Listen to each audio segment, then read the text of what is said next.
Գումարի դիմաց բանակում քիչ ծառայելու մասին նախագիծը չներառվեց ազգային ժողովի լիագումար նիստերի օրակարգում։ Նախագծին կողմ քվեարկեց միայն 1 պատգամավոր դեմ 87-ը։ Նախագծի հեղինակ ԿՊԱ-կան պատգամավոր Հայկ Սարգսյանը մինչ քվեարկությունը իր ելույթի ժամանակ մեջ բերեց Փաշինյանի խոսքերով կառավարության նիստի ժամանակ ասել էր, եթե հետաձգելու աշխարհի առաջնություն լինի, իրենց կառավարությունն առաջին տեղը կբռնի բացարձակ համաշխարհային ռեկորդով։ Հարգելի գործընկերներ, սիրելի հայրենակիցներ, թեպետ 2022 թվականից նախագիծը կառավարությունը բերել էր այլ ձևաչափով եւ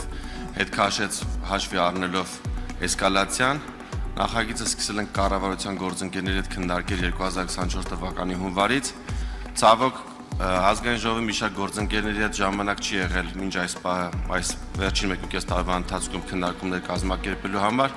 եւ ես առաջնորդվելով վարչապետի հանձնարարականներով կշարունակեմ աշխատել մեր գործընկերների հետ, որպեսզի հնարավորինս շուտ կարողանանք այն բարեփոխումները եւ այն ուղենիշերը, որ վարչապետն է դրել մեր առաջ եւ կառավարության ծրագրում առկա են, դրանք կարողանանք կյանքի կոչել։ Ես նույնպես դեմ կքվեարկեմ օրենքի նախագծին, շնորհակալ եմ։ 7 դեմ որոշումը չի ընդունվել։ Ազգային ժողովի նախագահ Ալեն Սիմոնյանը հաստատեց հունիսի 20-ին վարչապետ Նիկոլ Փաշինյանը կմեկնի Թուրքիա, այցը որակելով պատմական։ Հաստատեցի, բայց մնացածը արդեն վարչապետի գրասենյակի։ Այո, հրավերի հիման վրա։ Բոլոր հարցերը տարածաշրջանային քննարկվելու են եւ ես կարծում եմ այդ այցը պատմական է, որովհետեւ Հայաստանի Հանրապետության ղեկավարը առաջին անգամ նման մակարդակի այց է իրականացնելու։ Լսեք, ես հիմա դժվարանում եմ անունը ասել, պաշտոնական աշխատանքային է, բայց որ դա երկկողմ այց է եւ հրավեր է արվել նախագահի կողմից եւ հենց այդ ֆորմատով է լինելու, այո։ Իսկ ակնկալիքը հայ-թուրքական հարաբերություններին է, ակնկալիքը այդ հանդիպումից, ամսի 20-ին ասած, ակնկալիքը այդ հանդիպումից հայ-թուրքական հարաբերություններին է վերաբերվում, թե նաև հայ-ադրբեջանականում հնարավոր է փոփոխություններ լինել, պայմանագրի կնքման, նաև ճանապարհների ապաշրջափակման։ Բոլոր հնարավոր հարցերին, որոնք որ հնարավոր կլինի քննարկել, այդ հարցերը կքննարկվեն։ Ոչ մի արտառոց բան էսպայի դրությամբ չեմ կարող ասել, որովհետև չեմ բացառում որևիցե քննարկում։ Կարող ենք ենթադրել, որ Թուրքիան ուզում է միջնորդ լինել այս երկխոսության մեջ, հայ-ադրբեջանական հարաբերությունների երկխոսության։ Չեմ կարծում, որ նման գնահատականներ տալը ճիշտ է։ Ես կարծում եմ, որ Հայաստանը եւ Ադրբեջանը որևիցե մի երկրի, նույնիսկ ոչ տարածաշրջանային երկրի աջակցությամբ կամ որևիցե մի մայրաքաղաքում, եթե խաղաղության պայմանագիր ստորագրեն, դա կլինի բոլորի շահերից, բայց ինչպես տեսակ, խաղաղության պայմանագիրը Ադրբեջանը եւ Հայաստանը ավարտին հասցրեցին միասնական եւ երկու կողմը կորոշեն էլի, երբ որ դրա ժամանակը գա, թե որտեղ կկնքեն, ինչ միջնորդություն կլինի միջնորդություն, թե ընդհանրապես միջնորդության կարիք չի լինի, թե այլ ֆորմատ կլինի, որտեղ դիվանագիտական բանում տարբեր ֆորմատներ գոյություն ունեն եւ ես չեմ բացառում, որ այլ ֆորմատների քննարկում նույնպես տեղի կունենա եւ ինչ-որ մի ֆորմատ կընտրվի։ Ազգային ժողովի նախագահը պնդում է, թե ինքը չի թիրախավորում եկեղեցուն, սակայն այսօր ոչ կոռեկտ արտահայտություններով կրկին թիրախավորել է եկեղեցուն եւ եկեղեցականներին։ Իրենք չեն։ Դուք հասկանում եք, իրանք խնդրեմը կայանում է նրանում, որ իրանց ընկալումը եւ այդ ընկալումը, որ իրանք ներշնչել են ձեզ ու որոշ որ մեր քաղաքացիներին, որ եկեղեցին իրանց բանն է, դուքյանն է, որ եկեղեցում իրանք կարող են անել ինչ ուզում են, ինչ հնարավոր է անել, բայց երբ որ գալիս ասում ես, գիտես ինչ, եղբայր, սա իմ հավատի, չընդհատես ինձ, չընդհատես եւս, կվերջացնեմ ու երբևիցե քեզ հարցազրույց չեմ տա։ Երբ որ որևիցե մեկին չեմ տա, այդ կարգ ու կանոնը հերիք եղավ, ինձ ընդհատեք։ Լավ, միշտ ասեք։ Ոնց բայց պետք է անեմ։ Ձեր դասատուն չեմ, որ ձեր դասատուններն տենց չէի կանի։ Եվ յուրաքանչյուր հավատացյալ մարդու համար տհաճ է, որ մտնում ես միտեղ, որտեղից քեզնից փող են մուրում։ Ես նկատի չունեմ այն մարդկանց, ասեցի չընդհատես։ Երբ որ քեզնից գայս ասում են, դե երկչախմբին էլ 50,000 դրամ է, պետք է երկչախմբին կա։ Կոնկրետ օրինակներ բերեք, նախ դուք ամբողջ եկեղեցու, դուք ամբողջ եկեղեցին եք թիրախավորում։ Այստեղ միայն վեհապարի խնդիրը չի, կամ խոսեք կոնկրետ օրինակներով, օրինակ կոնկրետ ասեք։ Պաշտոնյա, հա։ Այո, բարձրաստիճան պաշտոնյա եք։ Տալիս դու Հայաստանի Հանրապետությունն ես թիրախավորում։ Դուք քաղաքական, դուք մի վարքյան, դուք քաղաքական պատասխանատվություն ստանձնած, դուք քաղաքական դուք քաղաքական հավատի Այդ հարցով հոգևորականների հարցով թող զբաղվեն հոգևորականները։ Հիմա տեսեք, եթե դուք մի րոպե, եթե դուք օդում կախված լուրերով եք առաջնորդվում, մի րոպե, օդում կախված լուրերով դուք էլ ձեր տիկնոջը դավաճանում եք, նորմալ արդեն։ Եթե դա վերաբերվում է հավատին, եթե դա վերաբերվում է եւ ես կուսակրոն ինչ որ մեկն եմ, այո, դա կարող է հանրության քննարկման հարց դառնալ։ Իհարկե, ինչ վերաբերում է կախված լուրեր կան, օրինակ, պարոն Սիմոնյան, եթե այդ մակարդակի եք իջեցնում, եթե զազրախոսությունների դու դա քեզ չի վերաբերում, դա ոչ մեկին չի վերաբերում։ Բայց նրանցը ձեզ է վերաբերում։ Այո, որովհետև ես կուսակրոն չեմ։ Իմ անձնական կյանքը որևէ քաղաքական պատասխանատվություններ, օրինակ եք հանրային դեմք եք։ Անիջան, չի կարելի նման բաներ խոսալ։ Քննարկել ով ումից է երեխա ունեցել, եթե ինքը կուսակրոն չի, որ լրագրողը ում է տա քնում, ումից փող ա վերցնում, չի կարելի։ Ես քեզ արգելում եմ։ Դուք եք իջացնում խոսակցությունները այդ մակարդակի,